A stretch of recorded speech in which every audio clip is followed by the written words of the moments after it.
as time has gone by, cattle have changed a lot.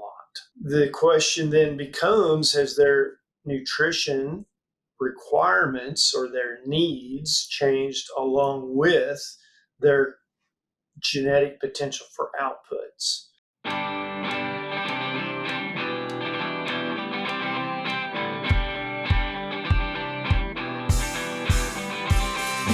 Welcome to the Fit Science Podcast, brought to you by Wisenetics. I am Carlos Campabadal, feed manufacturing and grain storage specialist here at the IGP Institute of Kansas State University, dedicated to bringing you the latest insights and discussions in this Fit Science podcast and Fit Science, of course, industry. Today, we have a great guest, so please get ready to expand your knowledge and stay ahead with today's episode.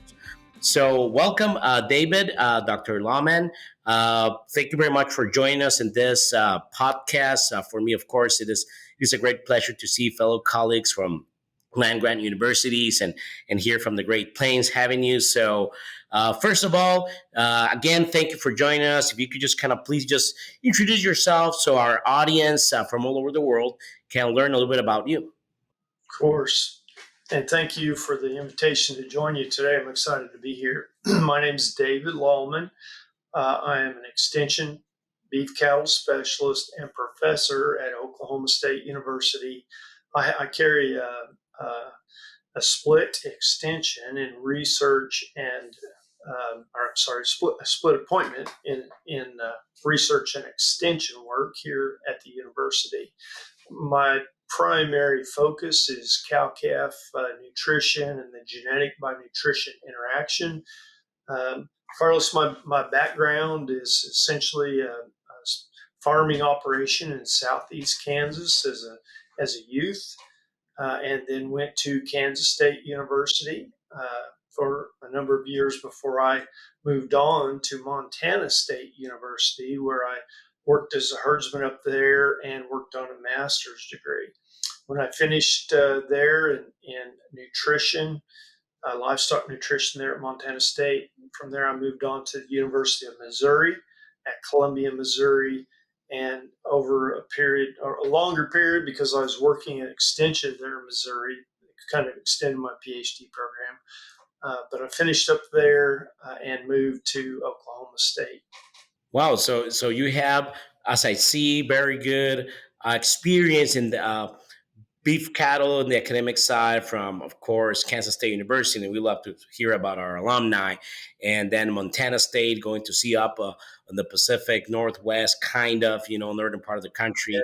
And then, of course, here in the center in Missouri, and then Oklahoma State. So, wow, that's very impressive. And you can see different scenarios of that. So Absolutely. So with that is, I think for me and of course the audience, we're going to be very curious to learn a lot about what you do and all the technical aspects of your work when you see going on in the industry and overall in the country, in the world.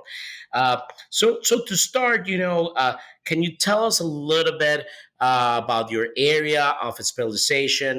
What have you gone through within the last years that you have been a professor and extension specialist there in Oklahoma State? And of course, you can link back to your previous work there in Missouri and Montana State, but a little bit about your area and cow nutrition and beef production systems overall from that ruminant side. Yeah, sure. I mean, so, as an extension person, having an extension responsibility, that has sort of held my research program to the more practical side of things. I have done a lot of applied nutrition work throughout my career, including my extension time at the University of Missouri.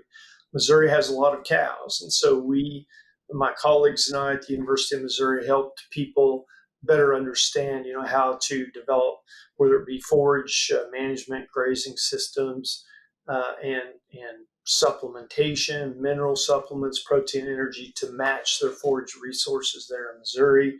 That kind of work continued here in Oklahoma, and I work throughout the industry here in the state and other states to help people understand, how to best match nutrition of a cow to their grazing management system.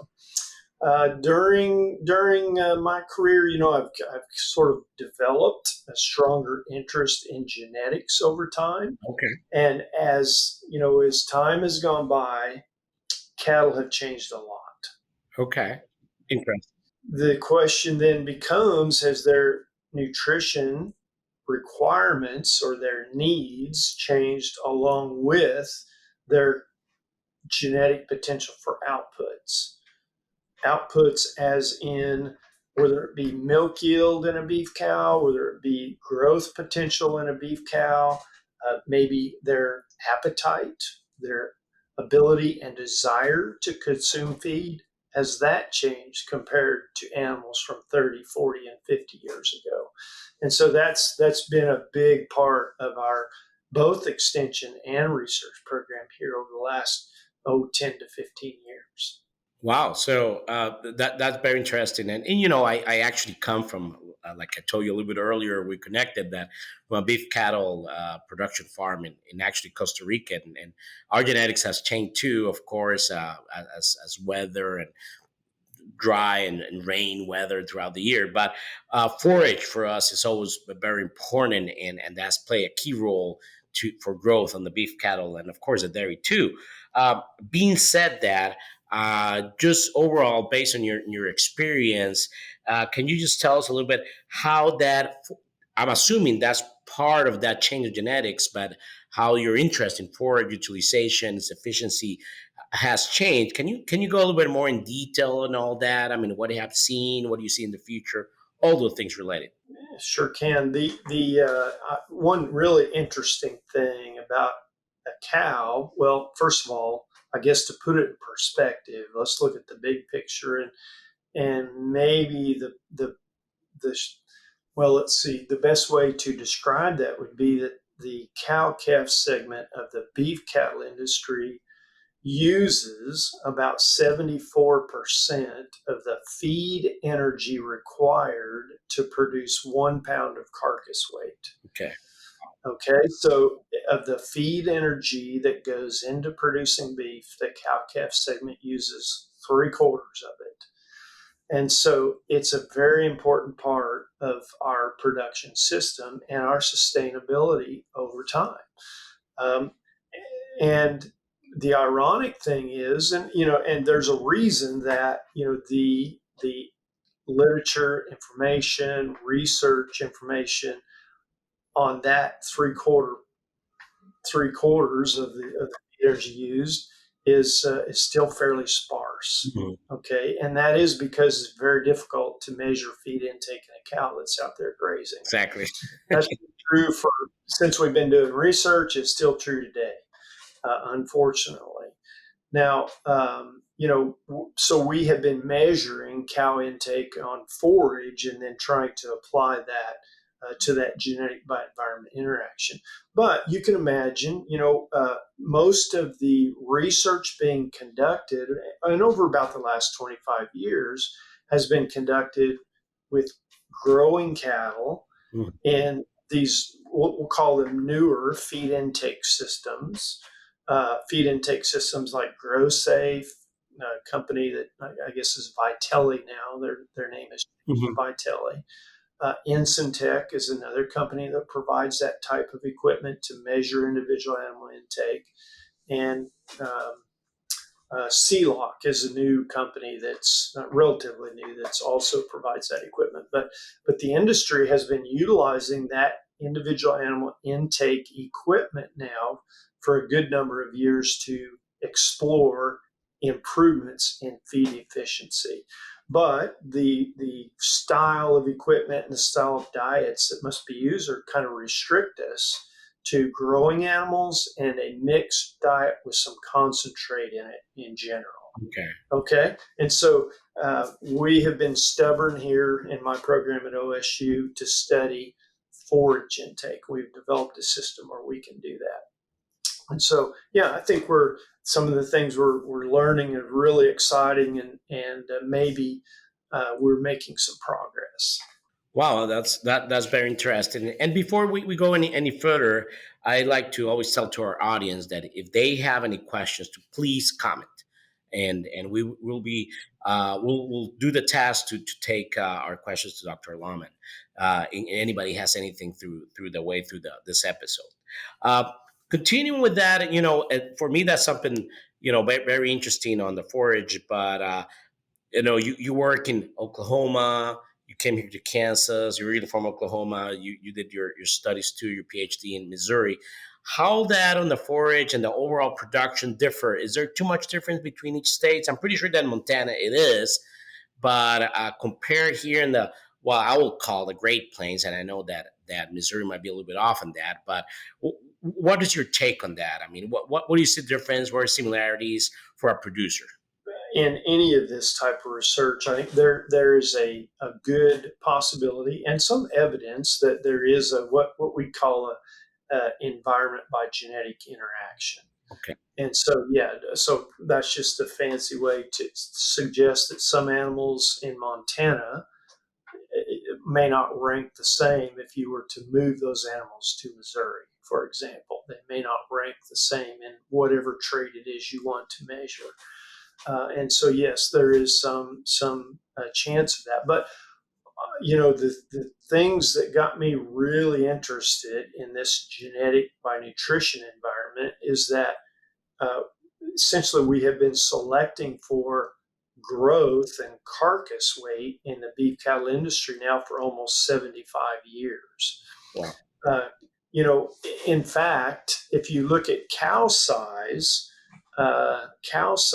just since, let's say, if a producer had been, Carlos, had a career of 30 years in the cow calf industry and managed genetic selection to Hmm.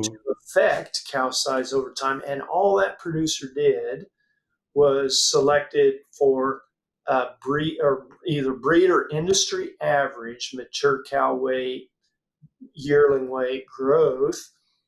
What would have happened in that 30-year career, that producer's cows would have increased in mature weight by about 220 pounds. Wow.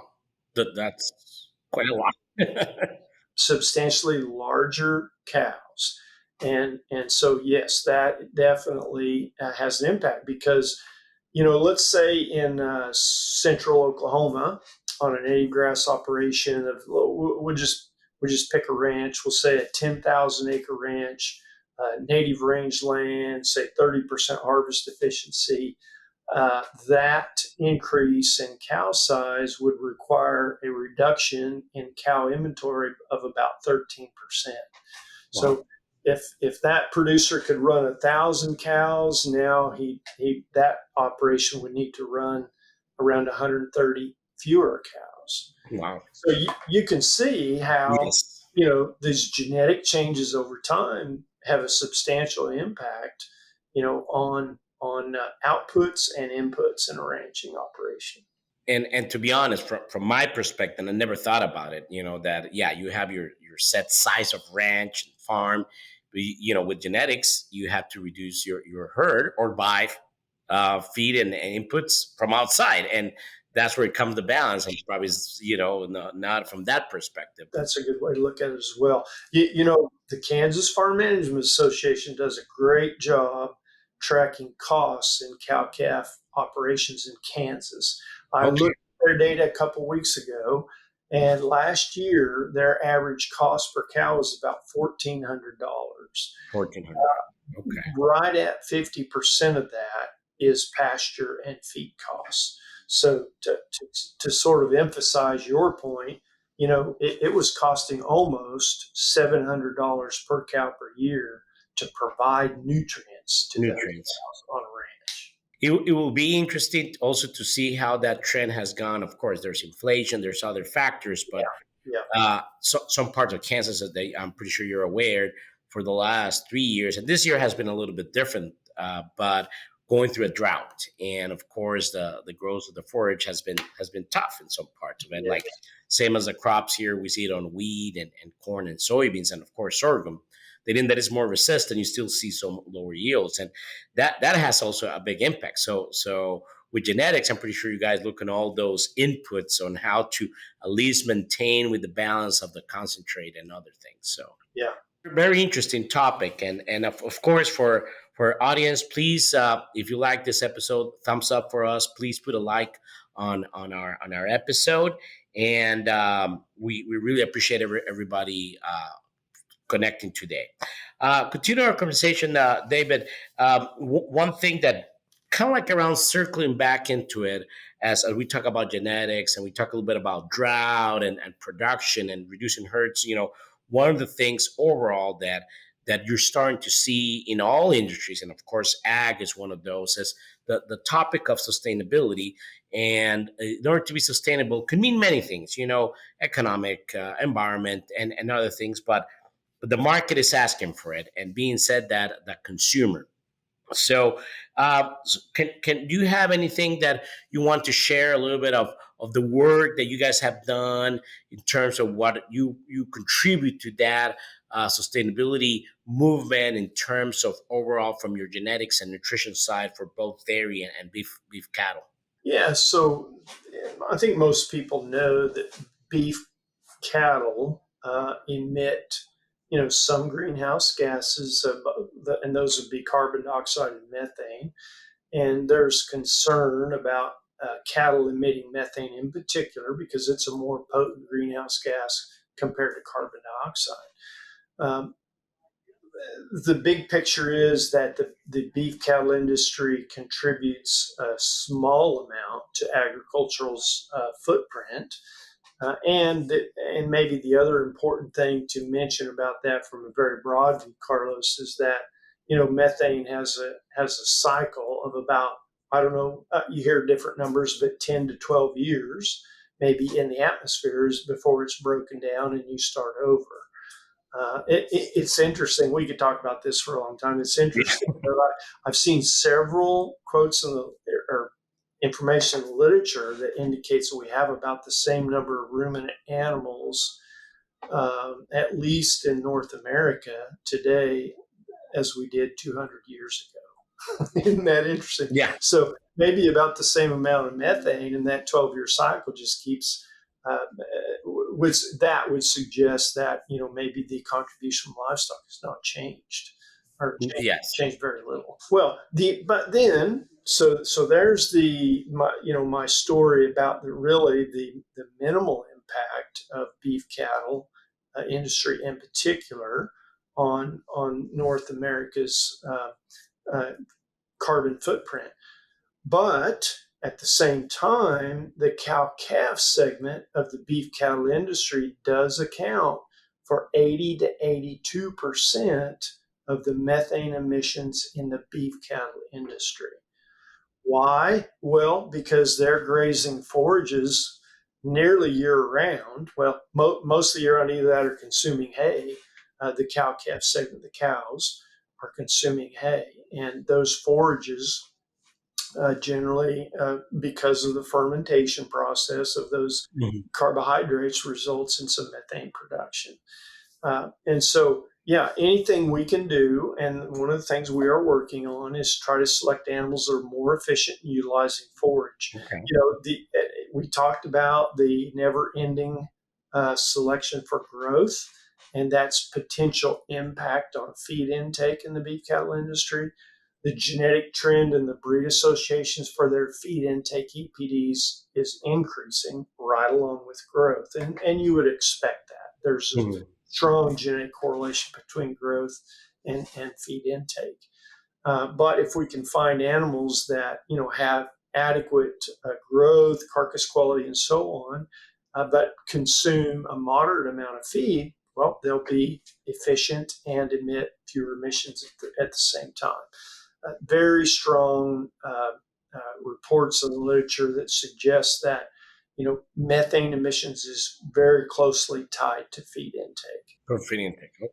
We can find animals that consume moderate amount of feed and are still very productive. We can make some progress on that carbon footprint. Any particular breeds or that are like used in your area for that purpose, or still working on that, or what will you recommend, like a producer in that case? So we are right now. Our research program is centered around the Angus breed. It's by far the largest breed here in the United States, and also has a very nice genetic database.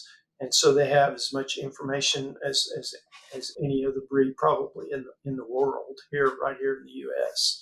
And so that's where we started our research program. Uh, every contemporary group we test, Carlos, we find cows that might weigh the same and look very similar, but one cow eats 20 pounds of hay a day and the other cow eats 40 pounds of hay a day. You really can't tell by looking, but there's dramatic differences within a contemporary group and a cow's feed intake. Now, if you consider, and I've got an example, I should have brought it with me here today, but we've got one example of one contemporary group where one cow is eating a little over 40 pounds a day. Another's eating about 20 pounds a day. They both weaned calves that weigh about 600 pounds. Okay. The cow eating 20 pounds maintains her body condition. She stays in decent flesh. The cow that's eating 40 pounds is still a little bit thin, believe it or not. Yeah, believe it or not, that's true. I mean, if you think about the possibilities there, if you had a ranch that could support 1,000 of the 40-pound cows, the same ranch would support 2,000 of the 20-pound cows. Does that make sense? Yes, yeah. And which one of those would you expect to have the least impact on the environment? I mean, obviously that's an extreme example, but there's that kind of potential out there. Wow. And I think that's important. I mean, uh, we all know this, and on the in the media you hear all these comments about how sustainable the contribution of methane and greenhouses gases by the livestock industry, but yeah, but we also have to consider that there's ways to mitigate, like you just mentioned, and of course, there's also, of course, the big thing that we're feeding the world, and there are just a lot of people that do need their protein. So it's a balance that we always have to maintain, at least from my perspective. For our audience, please, if you have any new idea for a topic, or like to suggest something, please leave it on the comment section of this podcast. We really appreciate it. So, David, thank you very much for that comment. I think that actually kind of like leads me for the next part. I mean, sustainability is a big topic that we always talk about in any ag industry, and the other one, probably even newer from that perspective, but is the concept of artificial intelligence. Where is that going? How is that going to fit in their ag world? Or it's already there anyway. Yeah. In your area of expertise, what do you think is the future with AI? I mean, something that Oh you gosh. guys see. I know there's a lot, but I'm pretty sure the audience might be interested in see what is the top things that you guys are seeing or looking or working.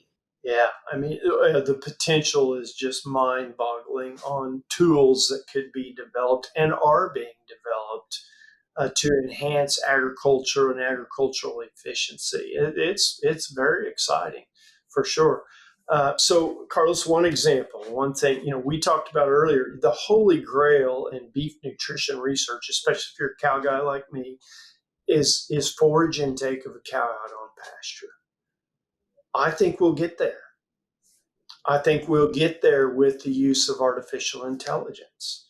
You'll be able to take a wide range of data on very different phenotypes, if you will, of an animal, and put all those pieces of data together and be able to determine with a good degree of accuracy, I think, of their forage intake on pasture without disrupting their normal behavior. For example, I'll just give you a few examples of the type of tools that we might be able to use to do that. Camera technology, just to get a picture of the animals every day, maybe as they're walking to water or something. You can get an evaluation of how full they are, their body condition, perhaps a respiration rate. Um, things like that. Now we have walk across scales. We have front end scales where cattle can be drinking water with their front feet up on a scale. And that's a Mm. very good predictor of the animal's body weight and how it changes every day, multiple times a day, in fact. Wow. Where now, we have to get cattle, or historically, traditionally, I should say, we have to get cattle into a pen, run them through an alley, put them on a scale, weigh Yeah. them, and then eventually they get turned back out. Well, that's a pretty radical disruption in their day's events, right? But I think we'll be able to do those kind of things, and with onboard monitors like heart rate monitors, respiration monitors, uh, things like that, we'll be able to eventually get to the point where we can actually determine feed intake. That's just one example. Another example, you mentioned a grant we received here not too long ago to look at those same kind of tools in feedlot cattle.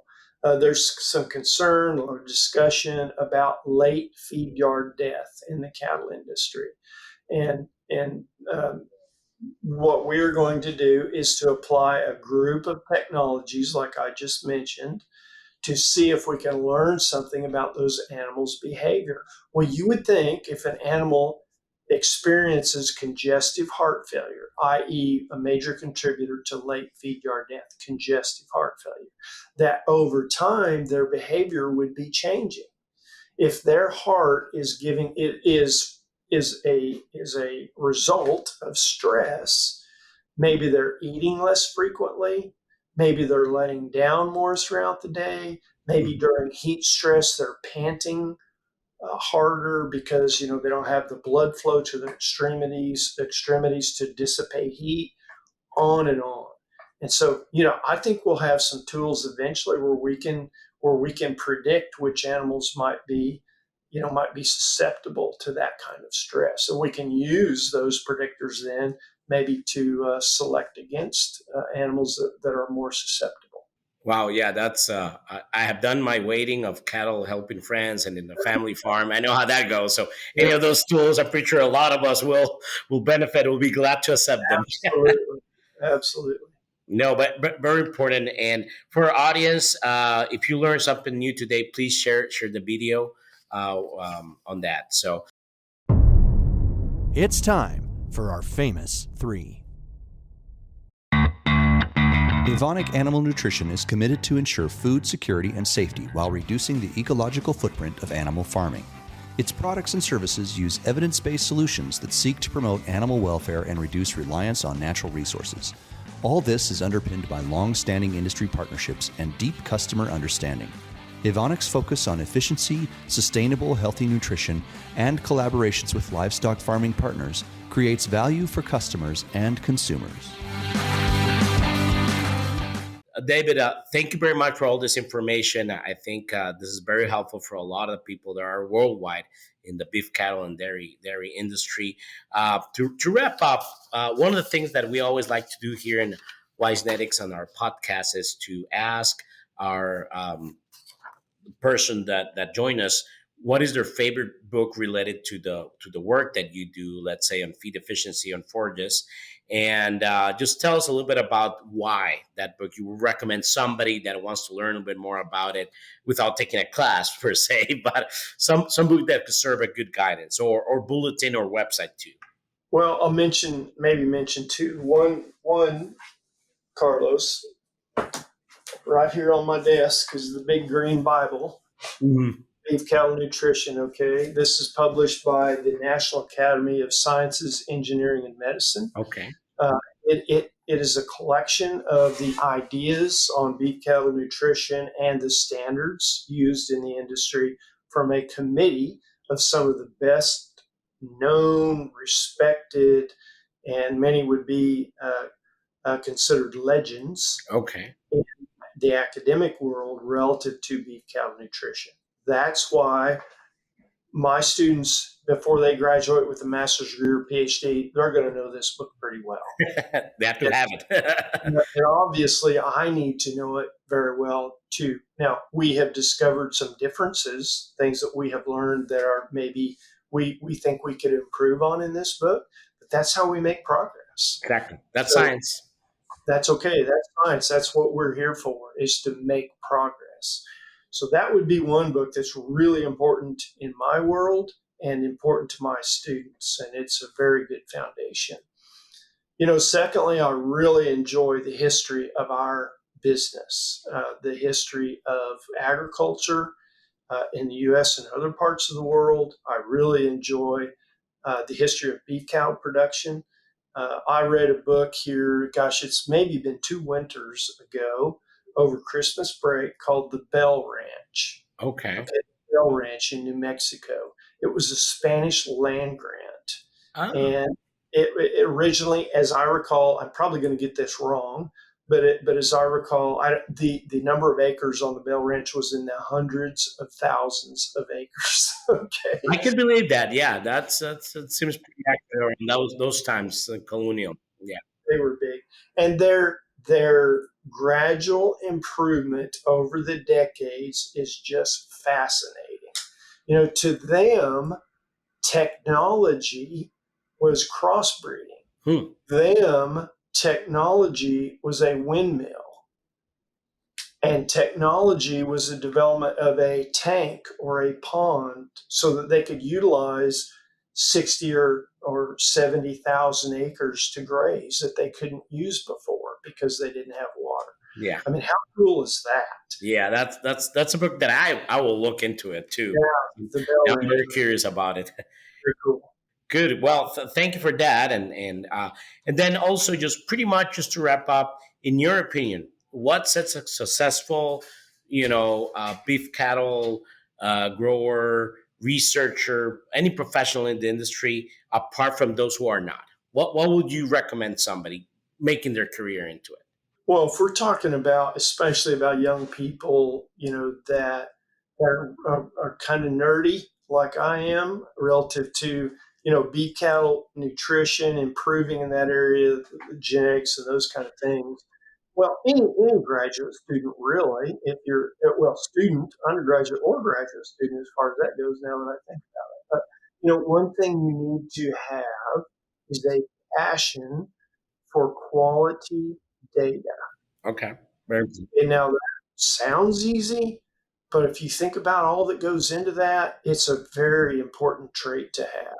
The other thing I think of in young people, and when I like to visit with them before we talk about maybe making an offer for them to come into our graduate program, is how are your writing skills? Not horseback riding. Writing is in Yeah. academic writing. And I don't expect for a student to have fantastic writing skills, but I do expect for them to, let's say, not uh, dislike writing. Okay, writing is a big part, as you will know, a big part of graduate school. Now, it can be a really exciting part if you conduct your own research, you're interested in it, and it's really cool to get to do the analysis and then write about it and get it published so the rest of the world can benefit from it forevermore. And that is our goal in graduate school. So, if that kind of thing excites you, and quality data excites you, and making progress in some of these areas in agriculture, yeah, the graduate degree might be a good thing to include in your future. Great. No, perfect. No, that's great advice, and I'm pretty sure that everybody in the audience and including myself appreciates. So with that, Dave, thank you very much. We really appreciate you taking your busy time to join us on the Feed Science podcast. So with that, this concludes another episode of the Feed Science podcast presented by Wisenetics. Thank you for joining us today. Don't forget to subscribe to our podcast to stay updated on any of future episodes. And of course, to our audience, if you enjoyed today's episode, please leave us a review. Your feedback is very important for us. Until next time, this is Carlos Campadal from the Feed Science Podcast signing off.